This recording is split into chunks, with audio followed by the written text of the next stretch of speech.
아까 출발점이 됐던 그 창비의 그 기획 특집에서 이제 또 다른 글로 이제 백지연 평론가가 이제 삶의 본 모습을 찾는 목소리의 여정이라고 해서 특히 이제 채식주의자를 주로 많이 다루고 또 이제 노랑물인 영원 이런 것들 다뤘는데요.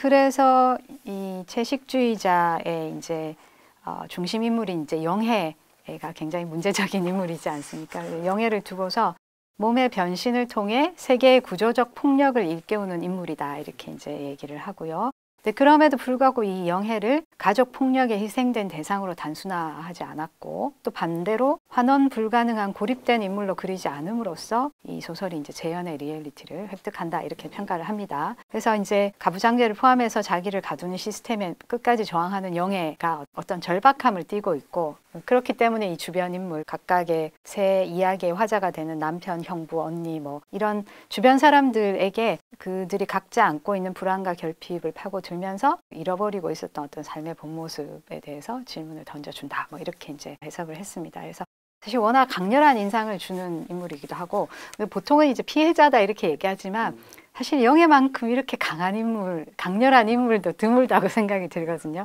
네, 그래서 이제 사실 이론적인 쟁점도 많고 그래서 다양한 해석들이 나오는 작품인데 선생님은 이제 크게 어떻게 보셨는지 궁금한데요. 네. 네, 백지연 씨 그 글은 채식주의자에 대해서도 아주 좋은 평을 많이 해줬고 네. 또 여수의 사랑인가 첫 단편집 네, 네. 거기서부터 시작해가지고 쭉 네. 주로 이제 그 젠더적인, 옛날 우리가 네. 많이 거론하지 않는 작품들을 중심으로 전체 그림을 그려줘서 네. 참 도움이 많이 됐어요. 네. 그런데 채식주의자론에서는 이게 다른 페미니스트 평론가들에 비해서는 사실은 백지연 씨가 그냥 그렇게 과도하게 부각시키는 네, 그렇지 않습니다. 네. 아닌데 네. 그래도 가부장제에 대한 젠더적 저항 이런 걸 키워드로 삼은 거는 네. 조금 덜 맞는 것 같아요. 네. 그래서 영해에 관해서 페미니스트 이제 그 영해를 네. 굉장히 좀 미워하고 네. 적극적으로 지지하는 평론가들이 놓치긴 좀 하나는 그러니까 나도 그건 뭐라고 해석해야 될지 모르겠는데 네. 일부 끝날 때 보면은 네. 그 새를 새를 죽였잖아요. 네네. 그거를 어떻게 봐야 될지. 네네네. 그렇다고 뭐 영해도 폭력범이다 이렇게 하는 거는 그건 아니고 네. 어쨌든 그런 게 있고 그 다음에 형부와의 관계에 대해서 그 이제 흔히 그야말로 통속적인 네, 약간 포르노적인 그런 면도 포르노뿐 아니라 네. 왜 우리 그 기존의 어떤 윤리가 있잖아요. 불륜의 그 불륜인데 네. 그것도 저 형부가 저기를 네. 처제를 네. 뭐 건드렸다. 네. 근데 그거는 그렇게 보지 않습니다, 저도. 네. 아니 근데 네. 백지연 씨도 그렇게는 안 봤는데 네. 그래도 형부에 대해서 역시 그것도 남성의 그 성욕에 네. 그랬다 그러는데 나는 그건 조금 그 형부대로 좀 특별한 면이 있는 사람 아닌가 싶어요. 이 사람이 물론 처제에 대해서 성욕을 느꼈을 것이고 애정까지 품었는지 모르지만은 처음에 그 비디오를 촬영하려고 그럴 때 자기가 영해하고 성관계를 할 생각이 없었잖아요. 그러면 영해에 대해서 그야말로 욕망을 가진 사람이라면 그게 더 어려운 건데 예술을 위해서 자기의 욕망을 제껴두고 데려간 조수 보고 네가 해라. 네. 그렇게 말했는데 이 사람이 진짜 심파적으로 나오는 거예요. 아니 포르노를 나보고 포르노 찍으라는 겁니까? 그래가지고 할 수 없이 이제 하여간 그 사람이 안 하니까 형부가 네. 영해하고 그 성관계를 맺고 그거를 찍은 거지. 그리고 깊이 잠들었다가 깨어나서 영해가 하는 얘기가 악몽이 사라졌어요. 그래. 영해라는 여자가 형부하고 그거 하는 거에 대해서 아무렇지 않게 생각해. 그렇죠. 한계욱 씨도 그걸 지적을 했는데 아무 스스럼 없이 받아들이는 것도 그 아주 특이한 강한 여자고요. 네, 비인격적인 관계처럼 그려집니다. 예. 네. 그러고 나서 개인적으로 치유가 되는, 악몽이 치유가 된 거예요. 네. 영의 제일 큰 문제가 처음부터 악몽이었잖아. 네. 악몽이 치유됐다고. 그런 면이 있는데 이제 이거를 형부와 처제의 불륜관계, 특히 그 형부와 자기 남편인 언니 이내 입장에서 그렇게 몰고 가지고 하나는 감옥에 넣고 하나는 정신병원에 넣는 거. 그것도 굉장히 폭력적인 행위죠.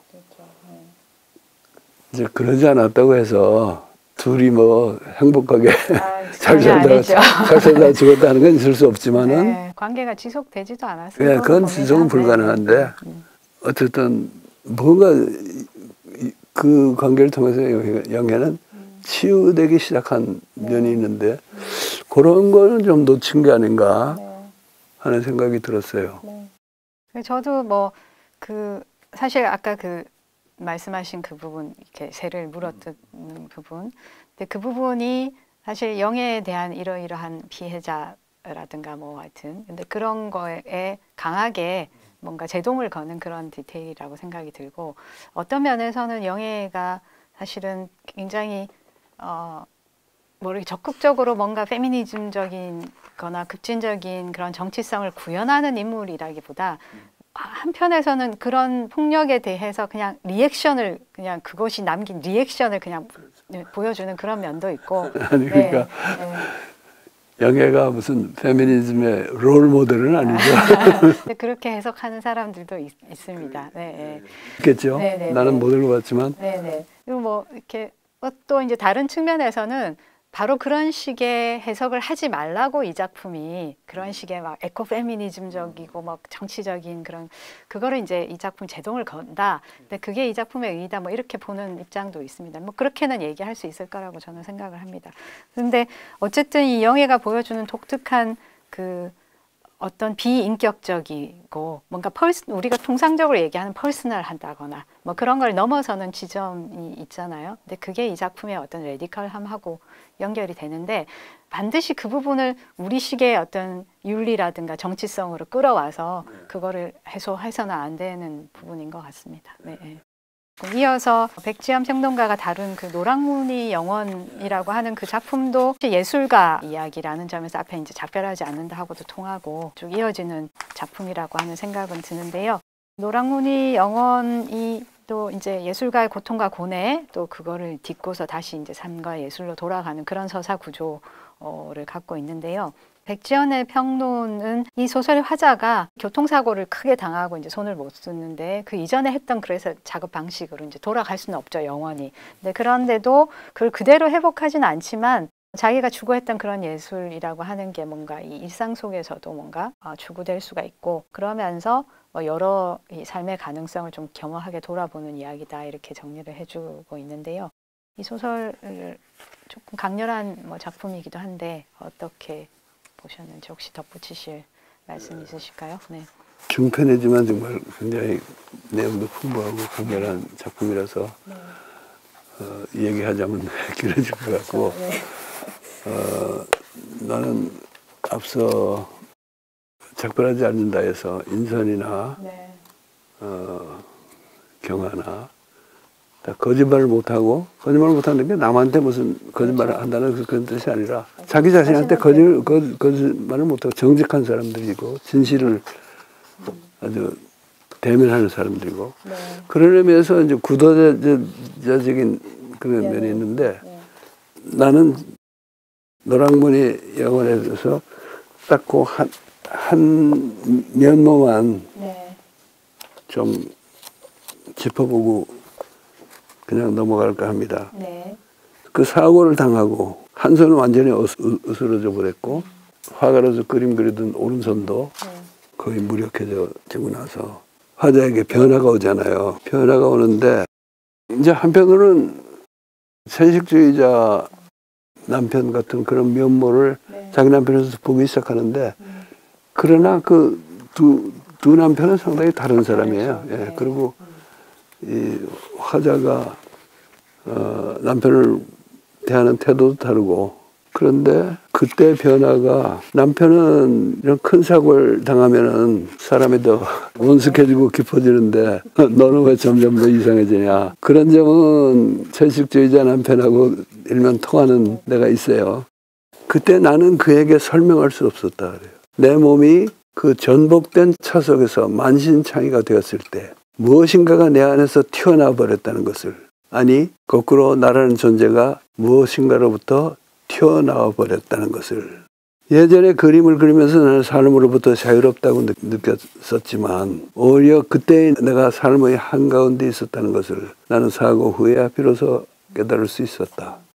내가 1900 몇 년생이라든가 어느 도시에서 태어났던가 부모가 누구이며 어떤 유년 시절을 보내고 이러저러한 심리적 외상들을 겪으며 성장했다든가 하는 따위의 것들, 말하자면 나의 모든 과거가 하나의 껍데기가 되어 있었다.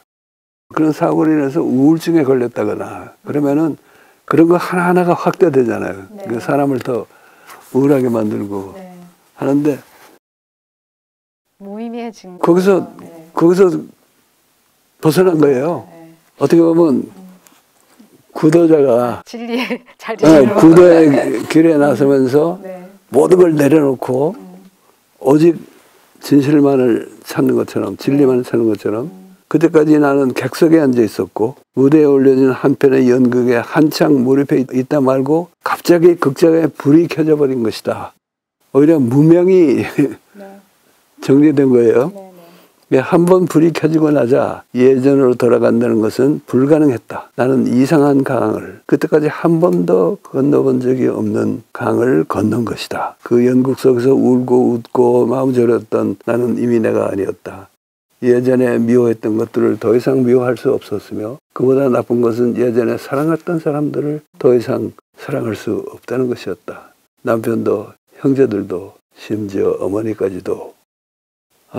뭐 더 길게 나옵니다만은 네. 다 읽을 시간은 없고, 이게 어떻게 보면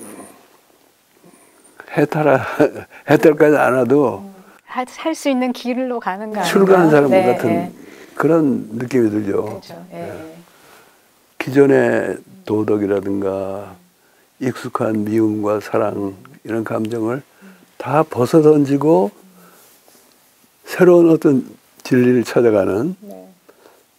그런 면모가 이 작품에도 나타나 있고, 그게 한강의 아주 중요한 일면이 아닌가 하는 생각이 들었습니다.